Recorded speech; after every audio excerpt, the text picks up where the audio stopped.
نوتدونی اولین فروشگاه نوت موسیقی در ایران.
سلام دوست من، شما پیشنمایش این آموزش رو مشاهده کردید.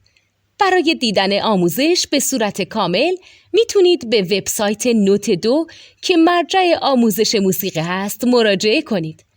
همچنین برای تهیه نوت موسیقی مرتبط با این آموزش هم میتونید به وبسایت نوتدونی که بزرگترین آرشیو نوت موسیقی در ایران هست مراجعه کنید.